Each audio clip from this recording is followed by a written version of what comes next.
सिद्धार्थनगर से बड़ी खबर। सिद्धार्थनगर में बेटे वैभव की हत्या के बाद पिता की हत्या की कोशिश।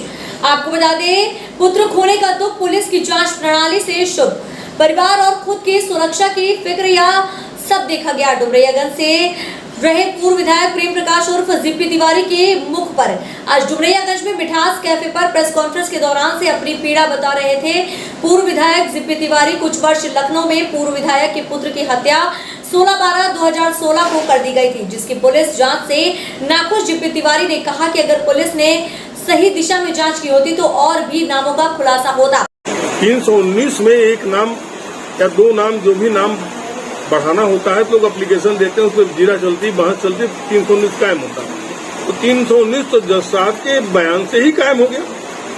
जज साहब ने कहा कि भाई ड्राइवर तो गाड़ी रिमोट से नहीं चल रही थी, कोई चला रहा था कि हाँ, विपक्षी ने भी क्या चला रहा था। तिवारी जी आपकी क्या राय है? मैंने कहा बिल्कुल साहब गाड़ी चला दिया जाए। अब आज वो जो व्यक्ति जो बढ़ गया है, लोअर कोर्ट जो अपनी सजा सुनाएगा, फैसले पर अपना फैसला जो देगा, सारी चीजों को सुनने के बाद वो दो ही लोगों पे देगा, सूरत विक्रम पे देगा। भाई दो ही एफआईआर है, नाम दो ही व्यक्तियों के नाम से है एफआईआर, तो उन दो लोगों को सजा देगा, तीसरे को नहीं देगा। तीसरा हमारे ऊपर डिपेंड कर दिया। हम हाई कोर्ट में जिस दिन खड़े होकर के उस फैसले को लेकर के और हम खड़े होंगे कि साहब ड्राइवर नहीं आया, दोषी जो है बच रहा है, न्याय कहाँ पूरा मुझे मिल रहा है। भाई और तो लोग दोषी थे, उसको भी प्रकाश मिल जाएगा। तो जिस दिन ये स्थिति खड़ी होगी उस दिन न्यायालय हमको एसआईटी भी दे सकता है, न्यायिक जांच भी दे सकता है। तो जब एसआईटी और न्यायिक जांच की बात आएगी तो फिर ये दोनों अपराधी जो जेल के अंदर बंद हैं, ये फिर निकाले जाएंगे और ये फिर पुलिस के हाथे जाएंगे, या एसआईटी के या न्यायालय के जो भी न्याय संगत जो भी होता हो, जो हमको न्यायालय आदेश दे। तो जब इसकी छानबीन होगी तो यातना, प्रताड़ना, बहुत सारी चीजें ऐसी हैं जब अपराधी उनसे बच जाता है, वो सीधे भाग करके कोर्ट में हाजिर हो गया तो उससे न कुछ पुलिस पूछ पाई कि तुम्हारे पास क्या था क्या नहीं था। बंदूक लेके, रिवाल्वर लेके ढूंढते रहते, कभी गोमती में गोता लगवाता था, कभी कहीं गोता लगवाता था, यही करता था वो। मैंने बिल्कुल सेफ बच गया और सीधे न्यायालय में घुसा, और न्यायालय में जब आदमी घुस गया तो फिर न पुलिस मार सकती न पीट सकती। तो पुलिस के भी हाथ वहां कट गए। अब हमको जब यहाँ से न्यायालय हमको जब इस बात का अपना आदेश पारित करेगा, जो भी हमको सुनाएगा, हम उसको लेके जिस दिन हाईकोर्ट में जाएंगे उस दिन एसआईटी या न्याय के अनुसार जो मुझे आदेश होगा उस पर जब पूछताछ होगी तो उसके पीछे एक बहुत बड़ा पर्दा खुलेगा पुलिस के हाथ में। क्योंकि अब तो ड्राइवर का पता लगाना है, तो ड्राइवर कौन था, ड्राइवर कहां से आया। फिर ड्राइवर आएगा तो ड्राइवर बताएगा साहब मेरे साथ ये भी थे, एक गाड़ी और आगे थी, उसमें भी 4 लोग बैठे थे। भाई विक्रम की भी गाड़ी थी, उसमें भी 4 लोग बैठे थे, लोग बता रहे हैं। तो ये सब सारी चीजें मैं सुन रहा हूं, तो ये सारी चीजें तब प्रकाश में आएंगी जब उच्च न्यायालय पर हमारी लापरवाही तो की, इसमें कोई दो राय नहीं। ड्राइवर को नहीं ला पाए, प्रकाश में बताइए, आप ही के चौराहे पे हत्या हो जाए और गाड़ी चालक लेके गाड़ी भाग जाए और 2 लोग बदमाश ने गाड़ी में बैठ के भाग जाए, तो आप 2 बदमाशों का नाम लिखाओगे, ड्राइवर का भी नाम लिखाओगे। ड्राइवर को भी तो पुलिस पकड़ेगी। कौन गाड़ी चला रहा था, कौन था गाड़ी में, कितने लोग थे, तब न पता चलेगा, तब न किसी मुकदमे का पेट भरेगा। अब ड्राइवर अगर छोड़ दिया जाए, 2 खाली बदमाश पीछे गाड़ी में बैठ करके भाग गए, ये तो मैं उस समय बहुत दिक्कत में था, जिस पीड़ा में था वो बताने की बात नहीं है आपसे। उस पीड़ा में आपके पुत्र के हत्या के उपरांत आपको कितनी सुरक्षा प्रदान की गई है, सुरक्षा मुझे मैंने खुद भी मांगा था, मुझे किसी ने दिया नहीं।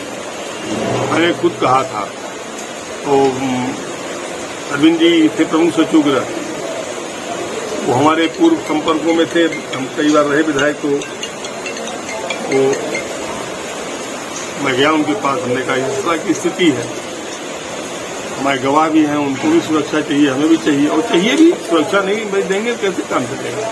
तो एक गनर उन्होंने दे दिया, लिखा था तो 2, पर हमको दिया धर्मवीर जी ने, एक यहाँ के एसपी साहब ने, वादा ही करते रहे, आज दे देंगे कल दे देंगे। मैंने तो कोई बात नहीं, हमें गाड़ी चालक चाहिए, ना कि भीड़ लगानी है, गाड़ी चलाने वाला कोई हो, इन सब प्रकरण को लेकर आप मुख्यमंत्री जी से भी मिलने वाले थे। हाँ, इन्हीं सब प्रकरण को लेकर के मैं मुख्यमंत्री से तब भी मिला था जब मैं सीबीआई की जांच के लिए मैंने पैरोकारी की थी। सतीश जी हमारे साथ गए थे और मुख्यमंत्री जी ने उस पर आदेश किया था।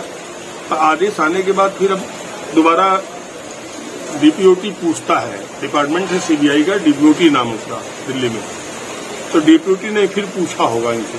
अभी रिपोर्ट गई यहाँ से गई कि नहीं गई, जाती रिपोर्ट तो सीबीआई आ गई होती। मैं उस स्तर तक नहीं जान रहा हूँ। तो शासन का विषय है कि सीबीआई क्यों नहीं हुई।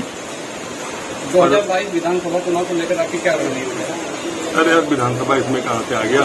रह चुके हैं, इस बार भी आप कोशिश करेंगे कि लड़ेंगे या नहीं? देखो, नहीं, चुनाव तो लड़ना नहीं, आगे का चुनाव लड़ना 2024 लड़ेंगे। 2022 में आप 2022 नहीं लड़ेंगे। 2022 तो बच्चे लड़े हैं, जीते हैं, अपने कर्म का फल वो जानेंगे। हम इसमें क्यों टांगड़ाने जाएं? क्या दिक्कत लगी है? हाँ सर, आपने बयान दिया था कि आपके ऊपर जानलेवा हमला होने वाला है, मामला क्या था? मामला तो हम जानते हैं कि डुमरिया गांधी ने पूरे उत्तर प्रदेश का है, हमारे शुभचिंतक जितने भी हैं सब जानते ही हैं। बेटी की हत्या 16 दिसंबर 2016 में हो गई थी। वो उसके बाद से हम लोग जो बड़ी मजबूती के साथ उन लोगों को गिरफ्तार करवाए। गिरफ्तार करवाने के बाद जब जेल में गए तो एक लंबे समय तक छूटे नहीं। बीच में जो सूरज शुक्ला नाम का व्यक्ति है उसने पैरोल लिया था, पर पैरोल पे भी नहीं निकला। वो पैरोल पे नहीं निकला तो फिर कुछ दिन बाद जब गर्मी की छुट्टी आई तब पैरोल पे निकला। पैरोल पूरा नहीं हुआ तब तक उसने फिर एप्लीकेशन फिर अपनी डाल दी। इधर गवाही चल रही है। हाई कोर्ट से हमने निवेदन कर लिया था तो एक डे बाई डे के आदेश हो गया था कि डे बाई डे सुनवाई की जाए। हमारी भी इच्छा थी कि इसका निस्तारण जल्दी होना चाहिए। उस निस्तारण में एक कमी रह गई थी। जब एफआईआर लिखाया गया था तो ये तो दिमाग में जिसको देखा गया, ये एक ईमानदारी का विषय था कि जिसको देखा गया उसको तो एफआईआर में डाला गया। पर गाड़ी के आगे गाड़ी चलाने वाला एक बैठा था, तो गाड़ी के बगल सीट पर भी ड्राइवर के कोई बैठा था, उसको पहचान नहीं पाया। तो ये एक दिमाग में हमेशा कंक्लूजन रहता था। तो दिक्कत भी रहती थी कि कैसे इसका पर्दाफाश हो। और पुलिस बिल्कुल निष्क्रिय थी इस विषय में, जिसने ड्राइवर का जिक्र ही नहीं किया। एक पर्चा काटा खाली, एक पर्चा काटने के बाद उसके बाद फिर बंद कर दिया, क्लोज कर दिया। ये तो संजोग का विषय है कि न्यायालय में विषय चल रहा था तो हमने एक एप्लीकेशन कहीं अरविंद सिंह प्रमुख सचिव गृह थे तो उनको मैंने दे रखी थी और उसमें सारी जिक्र किए थे।